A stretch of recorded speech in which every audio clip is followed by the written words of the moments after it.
Do you know what the most important tools are to make a beautiful sourdough loaf? And no, it is not the Dutch oven. You actually don't even need one. Let's start with the basics. A tall and open sourdough jar, in my opinion, is the smart way to go. Remember to use filtered water and add your flour in slowly. You see this nice long flat spatula here? That's the secret to getting your sourdough starter to the consistency that you want. Nobody likes the cold, and neither does your starter. You can use the sticker to track its temperature and this elastic band to mark any feeding activity. Don't forget to give it a cute little cover, just enough to breathe.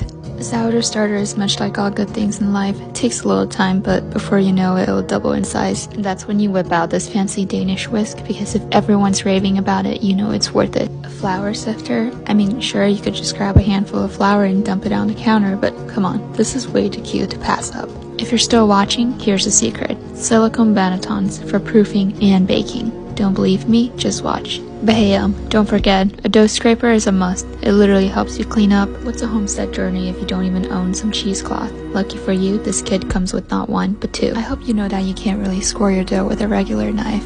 Please don't risk ruining your hard work. If they sell you a scoring knife, it better come with some replaceable blades and a protective cover. Don't stress about doing some complicated design. Just give it a deep cut, and that's more than enough to get what they call the sourdough ear. After another proofing, just send the silicone basket straight to the oven. It's gonna work only if you're buying premium food grade silicone. Spoiler alert, once you're done, just toss it in the dishwasher and collapse it for easy storage. Mark my words when I tell you that those wooden bannetons are not worth the hype. And I'm sure you already know you gotta put some butter on your homemade fresh bread. If you're the sharing type, here are some bread bags for you to stash your very first loaf, because it deserves a good home. Oh, and silly me, how could I forget to include this handy little instruction guide with a visual tour? Before you go, don't forget to save this for the next time you're ready to bake sourdough and need an all-in-one kit like this.